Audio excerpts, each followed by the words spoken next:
সুপ্রিয় দর্শক, আসসালামু আলাইকুম। চলতি সপ্তাহে আমরা একটা প্রাণবন্ত সংসদ দেখতে পাচ্ছি। প্রতিটা অধিবেশনই দুই পক্ষেরই আলাপে এবং বিতর্কে জমে উঠেছে। তবে একটা জিনিস কমন, প্রতিটি বিতর্কেই জামাত হেরে যাচ্ছে এবং তাদের জোট হেরে যাচ্ছে। একদিকে স্বরাষ্ট্রমন্ত্রী সালাউদ্দিন আহমেদ, আরেকদিকে আইনমন্ত্রী আসাদুজ্জামান, সর্বশেষ আন্দালিব রহমান পার্থ এমন চ্যালেঞ্জ ছুড়ে দিয়েছেন এবং এমন কয়েকটি পয়েন্টে কথা বলেছেন জামাতের যেন জবাব দেওয়ার জায়গাই নেই। আমরা দেখলাম বুধবারে এসে জামাত শেষ পর্যন্ত তাদের যে মুলতবি প্রস্তাব যেটা এসেছে, সেটা যে প্রস্তাব গৃহীত হলেও সেই প্রস্তাবের বিষয়ে যে কোনো সুরা হয় নাই, যে সংবিধান সংস্কার পরিষদ হবে কিনা সেই বিষয়ে যে কোনো সিদ্ধান্ত হয়নি, সেটার যে সিদ্ধান্ত না দেওয়ার কারণে তারা সংসদে ওয়াকআউট করেছে। অনেকেই এখানে বলছেন মূলত বুধবারে এসে জামাতের এবং তাদের জোটের আর কথা বলার কোনো জায়গা ছিল না। দেখেন, আন্দালিব রহমান পার্থ এমন কয়েকটি জায়গায় জামাত এবং তাদের জোটকে হিট করেছে, সেখানে আসলে তাদের তেমন একটা কথা বলার জায়গা নেই। হাসনাত আবদুল্লাহ যে জবাব দিয়েছেন সামাজিক মাধ্যমে, সেটাও বিতর্কিত হয়ে গেছে। কেননা বেগম জিয়া সেরকম কোনো কথাই বলেননি, এরকম তথ্য মানুষ উপস্থাপন করছেন সামাজিক মাধ্যমে। তো আমরা একটু দেখি পার্থ কী বলেছে এবং হাসনাত আবদুল্লাহ যে জবাব দিয়েছেন সেটার গ্রাউন্ড কতটা সত্য, এবং বেগম জিয়া কি আসলেই সংবিধান ৭২-এর যে সংবিধান, যেটা সংশোধনী হয়ে এখনকার যে সংবিধান এসেছে আমাদের হাতে, বা এখন যে সংবিধান আমাদের হাতে রয়েছে, সেই সংবিধান ছুঁড়ে ফেলে দেওয়ার কথা কি বেগম জিয়া বলেছেন কিনা সেসব নিয়ে আলাপ করব। আন্দালিব রহমান পার্থ বিএনপির লোক না, তবে বিএনপির জোটের লোক। ভোলা ১ আসন থেকে নির্বাচন করেছেন তিনি। মানে এই সেশনে, সংসদের এই সেশনে সম্ভবত তার সেরা বক্তব্যটি তিনি মঙ্গলবারই দিয়েছেন এবং সেখানে তিনি জামাতকে ডিরেক্টলি বলেছেন যে এই সংবিধান আপনারা ছুঁড়ে ফেলতে চান কেন? এটা ৭১-এর পরাজয়ের দলিল, সেজন্যই কি এটা ছুঁড়ে ফেলতে চান? জামাতের যে আদি যে নেতারা, ১৯৭১ সনে যে নেতারা জামাতকে নেতৃত্ব দিয়েছে, তারা সবাই এই রাজাকারের সঙ্গে যুক্ত ছিল। বাংলাদেশ স্বাধীন হোক এটা তারা চায়নি, তারা পাকিস্তানি মিলিটারিকে সহায়তা করেছিল এবং বাংলাদেশের মানুষকে যে নির্যাতন করা হয়েছিল সেই নির্যাতনকারীদের পক্ষে ছিল এবং তাদের পক্ষে থেকে নির্যাতন চালিয়েছে। এমনকি এই নির্যাতনের পক্ষে তারা বৈধতাও উৎপাদন করেছে। সেই জায়গায় একেবারে কঠিন একটা জায়গায় হিট করেছেন আন্দালিব রহমান পার্থ। তিনি বলেছেন ৭১-এর পরাজয়ের দলিল বিধায় কি এটাকে আপনারা ছুঁড়ে ফেলতে চান? এটা গেল একটা কথা। এনসিপিকে তিনি একটা এমন কথা বলেছেন যেটা আসলে এনসিপির খুবই গায়ে লেগেছে। এনসিপিকে বলেছেন, তিনি খুব টেকনিক্যালি বলেছেন, আপনারা জেনজির রিপ্রেজেন্ট করেন কিন্তু জামাত জেনারেশন হয়ে যায় না। এই একটা কথা দিয়ে শুধু এনসিপিকে না, মারটা তিনি জামাতকেও দিয়েছেন, এমনভাবে দিয়েছেন যে আসলে কেউই হজম করতে পারছে না। এরপরে তিনি বিপ্লবী সরকার কেন করেননি? আপনারা যদি সংবিধান ছুঁড়ে ফেলার এত ইচ্ছা থাকতো, স্থগিত করার বা রহিত করার ইচ্ছাই থাকতো, বিপ্লবী সরকার কেন করেননি? এই সংবিধানের অধীনেই কেন আপনারা এই অন্তর্বর্তী সরকারটা নিয়ে আসলেন এবং সেই সংবিধানের আলোকেই কেন আপনারা রাষ্ট্র পরিচালনা করতে দিলেন? সে সময় বিপ্লবী সরকার গঠন করলেই তো সব সমস্যার সমাধান হয়ে যেত। এখন এই সংবিধান ছুঁড়ে ফেলতে হবে, সংবিধান রাখা হবে না, এইসব নিয়ে কোনো আলাপই করতে হইতো না। সংবিধান তখনই স্থগিত করে আপনি নতুন সংবিধান লেখা, নতুন সংবিধান এনে মানুষের সামনে হাজির করতে পারতেন। এরপরে তিনি আরেকটি জায়গায় কথা বলেছেন, জুলাই গণভোট যেটা হয়েছে জাতীয় নির্বাচনের সঙ্গে জুলাই সনদ বাস্তবায়নের জন্য, সেই গণভোট নিয়ে তিনি বেশ কয়েকটি পয়েন্ট নিয়ে কথা বলেছেন। ঠিক তিনি যখন বক্তব্য দিলেন, এরপরে আসলে কিছুক্ষণ পরে উঠলেন হাসনাত আবদুল্লাহ, তিনি বক্তব্য দিলেন। তিনি আসলে বিএনপিকে অ্যাটাক করে বললেন যে বিএনপি কখনো কনফর্মিস্ট, কখনো রিফর্মিস্ট, কখনো আসলে তারা অপরচুনিস্ট।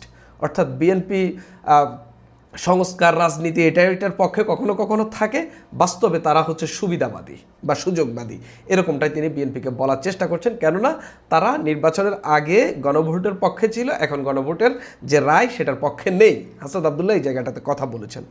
এতটুকু পর্যন্ত ঠিক আছে। তবে তিনি যেখানে বলেছেন যে বেগম জিয়া এই সংবিধান ছুঁড়ে ফেলতে চেয়েছেন, তো আমি অনেক ঘাটাঘাটি করলাম।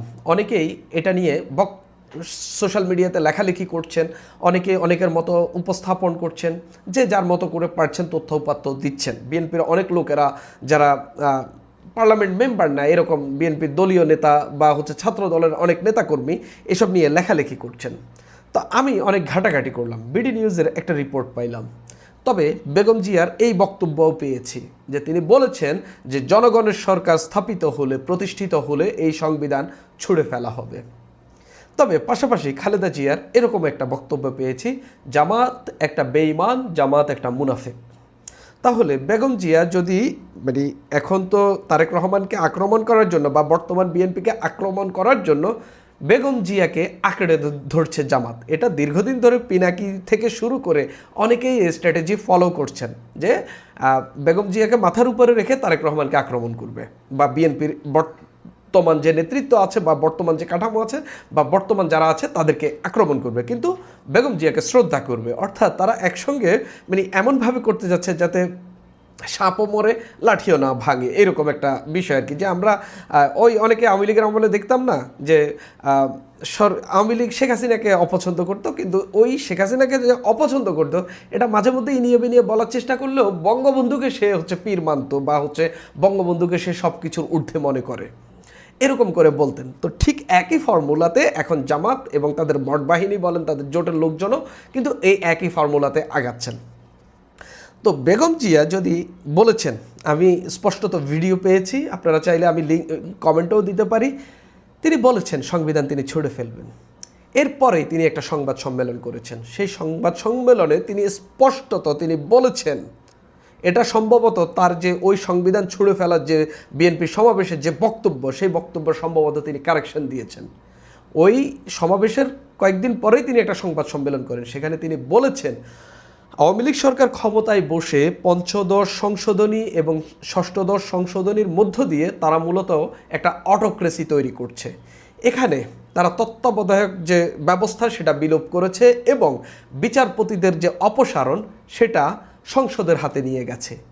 তিনি সে সময় বলেছেন এবং বাংলাদেশের মানুষকে, যারা যখনও বাংলাদেশের মানুষ বুঝতে পারেননি তখন বেগম জিয়া বুঝতে পেরেছেন যে এই দুটা সংশোধনের মধ্য দিয়ে আওয়ামী লীগ সরকার স্বৈরাচারী হয়ে উঠছে, শেখ হাসিনা স্বৈরাচারী হয়ে উঠছে এবং সে একটা দীর্ঘমেয়াদী পরিকল্পনা নিয়ে এগোচ্ছে যাতে সে দীর্ঘদিন ক্ষমতায় থাকতে পারে, আওয়ামী লীগ এবং শেখ হাসিনা। এই যে নলেজ, এই যে পলিটিক্যাল যে নলেজ, এটা সর্বপ্রথম আমাদেরকে ডেলিভার করেছেনই বেগম জিয়া। এই যে বেগম জিয়া বললেন যে সংবিধান তিনি ছুঁড়ে ফেলবেন, জনগণের সরকার প্রতিষ্ঠিত হলো, তার কয়েকদিন পরেই তিনি সংবাদ সম্মেলন করে বললেন যে জনগণের সরকার প্রতিষ্ঠিত হলে পঞ্চদশ সংশোধনীতে যা যা হয়েছে, ষষ্ঠদশ সংশোধনীতে যা যা হয়েছে সেগুলো ছুঁড়ে ফেলে দেওয়া হবে। এর আগে পরে তিনি বেশ কয়েকবার তিনি এই দুইটা সংশোধনী ধরেই কথা বলেছেন।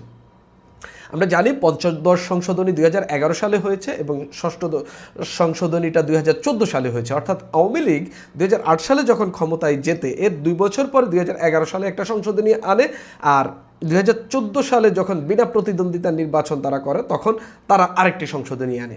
সব মিলিয়ে এইসব সংশোধনীর মধ্য দিয়ে তারা আসলে যে অটোক্রেসিটা তৈরি করতে চেয়েছিল এবং তারা আমরা দেখলাম তাদের প্রথম টার্মটা যদি নির্বাচিত টার্মও ধরেন, পরের 3টা টার্ম, শেষ টার্মটা তো মাত্র 1 বছর ছিল, অর্থাৎ পরের 3টা নির্বাচন তারা কিন্তু তাদের এই সংশোধনীর বলেই টিকে ছিল বা এই সংশোধনীর মধ্য দিয়েই তারা বাংলাদেশের মানুষকে ভুজুং ভাজুং বুঝিয়েছে যে আমরা তো সংবিধান যা বলছে তাই রক্ষা করছি বা সংবিধান মতোই আমরা চলছি, তারা সেটা বোঝাতে সক্ষম হয়েছে। কিন্তু সর্বপ্রথম আমাদেরকে এই দীক্ষাটা বাংলাদেশের মানুষকে এই জ্ঞানটা দিয়েছেনই বেগম জিয়া যে হচ্ছে এই সংশোধনী দুটার মধ্য দিয়ে আওয়ামী লীগ স্বৈরাচারী হওয়ার পথে হাঁটছে। তখন খুব বেশি সমালোচনা দেখা যায়নি, 2-1 আইনবিদ এগুলো সমালোচনা করেছিলেন, আসিফ নজরুল সমালোচনা করেছিলেন, অন্তর্বর্তী সরকারের উপদেষ্টা, সে সময় তিনি ঢাকা বিশ্ববিদ্যালয়ের আইনের শিক্ষক এবং বিভিন্ন পত্রপত্রিকায় কলাম লিখতেন। জনাব আসিফ নজরুল তিনি এইসবের সমালোচনা করেছেন।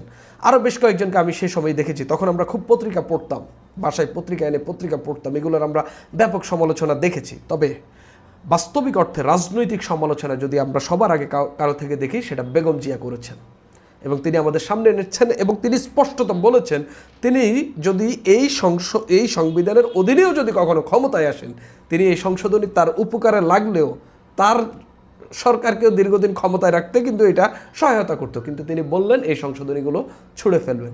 বেগম জিয়া সমাবেশে যে বক্তব্যটি দিয়েছেন যে সংবিধান ছুঁড়ে ফেলা হবে, এটা বলতে তিনি স্পষ্টত বুঝিয়েছেন তিনি এই সংবিধানের যে সংশোধনী সেটা ছুঁড়ে ফেলবেন। বেগম জিয়া এর আগে 2বার প্রধানমন্ত্রী হয়েছেন তিনবার হয়েছেন, মূলত একবার অল্প কিছুদিন ছিলেন। তিনি কখনোই সংবিধান ছুঁড়ে ফেলবেন, সংবিধান বাতিল করে দিবেন, স্থগিত করবেন, এরকম কথাবার্তা তিনি কখনো বলেননি। 90-এ বাংলাদেশে একটা বড় গণতান্ত্রিক আন্দোলন হয়েছে, গণ আন্দোলন হয়েছে এবং সামরিক সরকারের পতন হয়েছে, এরশাদের পতন হয়েছে। এরপরেও বাংলাদেশের সংবিধান পরিবর্তনের কথা বিএনপি সরকার গঠন করলেও তারা সংবিধান পরিবর্তন করেনি। সেই 72 সংবিধানে যদি অসুবিধা বিএনপি থাকতো, বেগম জিয়ার অসুবিধা থাকতো, তিনি তখনই পরিবর্তন করতে পারতেন। মূলত তার অসুবিধা সংবিধানে না, এখনও সংবিধানে অসুবিধা না, অসুবিধা শেখ হাসিনা সহ আগের রাজনৈতিক সরকারগুলো যে সংশোধনীগুলো এনেছে সেই সংশোধনীগুলোতেই সমস্যা। প্রতিটা সরকার নিজেদের মতো করেই সংশোধনী এনেছে যাতে তারা নিজেদের মতো করে আরও বেশ কিছুদিন ক্ষমতায় বা নির্বাচনে, পরবর্তী নির্বাচনে বা তারা যেই টার্মে ক্ষমতায় ছাড়ছে, ক্ষমতায় ছাড়ার পরে যে নির্বাচন, সেই নির্বাচনে তারা জয়লাভ করতে পারেন। সেই জায়গা থেকে হাসনাত আবদুল্লাহর এই মিথ্যাচার করেছেন তিনি, এটা অনেকেই বলা বলি করছেন। তবে হাসনাত আবদুল্লাহ আন্দালিব রহমান পার্থকে বিএনপির যে বিষয় নিয়ে কিছু কথা বলেছেন এবং পার্থকে যে কিছু জবাব দিয়েছেন, এটা একটা ভালো বিতর্ক হিসাবে আমি দেখছি। খুব ভালো কিছু জবাবও তিনি দিয়েছেন। তবে আরেকটি জায়গায় আক্তার হোসেন, এনসিপি থেকে নির্বাচিত, রংপুর 4 আসন থেকে নির্বাচিত এমপি, এনসিপির সদস্য সচিব আক্তার হোসেন একটা কথা বলেছিলেন আইনমন্ত্রীকে। তিনি এমন জবাব দিয়েছেন, আসলে আক্তার হোসেন আমরা দেখলাম এই সংসদের অধিবেশনের বিরতিতে আইনমন্ত্রীর সঙ্গে এসে তিনি কথা বলছেন। সম্ভবত হয়তো বলেছেন যে আমি এইভাবে মিন করিনি, বা একটা বিতর্ক হিসেবে এটা উত্থাপন করলাম বা আলোচনার জন্য উত্থাপন করলাম, হয়তো এরকম কিছু বলেছেন। কিন্তু এই ঘটনাগুলো ঘটছে, ঘটনাগুলো এমনভাবে ঘটছে, প্রতিটা ঘটনাতেই পরাজিত হচ্ছে জামাত এবং তাদের জোট। এবং আমরা দেখলাম সর্বশেষ তাদের ওই মুলতবি প্রস্তাবের উপর যখন সিদ্ধান্ত কিছু এলো না, সংবিধান সংস্কার পরিষদ হবে কিনা এই বিষয়ে যখন সংসদ কোনো সিদ্ধান্তে পৌঁছাতে পারেনি, তারা ওয়াকআউট করলো। মূলত তাদের আসলে আর বলার কিছু নেই, বলার মতো তাদের যে আসলে কি বলবে আর। ধরেন আজকে তারা ওয়াকআউট করেনি, সংসদে ছিল, কি বলবে? এলাকার দুঃখ দুর্দশা ছাড়া তা কার এলাকায় কী লাগবে, এই ছাড়া আসলে তাদের আর বলার মতো কী আছে? কিছুই নেই। দেখা গেল একটা ধারা নিয়ে কথা বললে পাল্টা ওইখান থেকে আইনমন্ত্রী জনাব সালাউদ্দিন আহমেদ এরা যে জবাবটা দিবেন, মানে সেই জবাবের পাল্টা জবাব তো তাদের দেওয়ার মতো অবস্থা দেখতে পাচ্ছি না। এই জন্যই আমি বলবো, এই জামাতের এবার ইতিহাসে তাদের সর্বোচ্চ সংখ্যক সংসদ সদস্য এবার সংসদে গিয়েছেন। তাদেরকে সংবিধান যে এক্সিস্টিং কাঠামোতে তারা প্র্যাকটিস করছেন, সেই এক্সিস্টিং কাঠামোর উপর আরেকটু ভালো গবেষণা করা দরকার এবং এটা নিয়ে তারা আরেকটু চর্চা করা দরকার, যাতে তারা আমরা বিরোধী দলের পক্ষে থাকতে চাই। এজন্যই থাকতে চাই, আমরা মনে করি বাংলাদেশের প্রকৃত গণতন্ত্র প্রতিষ্ঠিত করেই বিরোধী দল এবং সরকারকে লাগাম টেনে ধরে বিরোধী দল। সেই জায়গায় বিরোধী দল যদি প্রতিদিন সংবিধানের ধারায় যদি তারা সরকার দলের কাছে পরাজিত হয়, এটা দেখতে খুবই দৃষ্টিকটু লাগে। এবং যে দলকে শিক্ষিত বলে তারা প্রচার করে, জ্ঞানী মানুষের লোক হিসেবে প্রচার করে, অনেক অধ্যাপক, অনেক লয়ার, অনেক ডাক্তার সংসদে নিয়ে গেছেন এই জামাত জোট থেকে যারা গিয়েছেন, কেউই অর্ধশিক্ষিত বা অল্প শিক্ষিত না, সবাই বেশি বেশি শিক্ষিত, অধ্যাপক, ডাক্তার, লয়ার, ঢাকা বিশ্ববিদ্যালয় পড়ুয়া, রাজশাহী বিশ্ববিদ্যালয় পড়ুয়া, চট্টগ্রাম বিশ্ববিদ্যালয় পড়ুয়া। এই লোকেরা যদি প্রতিদিনই আইনমন্ত্রী, স্বরাষ্ট্রমন্ত্রী আন্দালিব রহমান পার্থ কাছে যদি পরাজিত হন, এটা দেখতে খুবই দৃষ্টিকটু লাগে। তাদের এই জায়গাটাতে ডেভেলপ করা খুবই জরুরি। সুপ্রিয় দর্শক, এখন এই পর্যন্তই।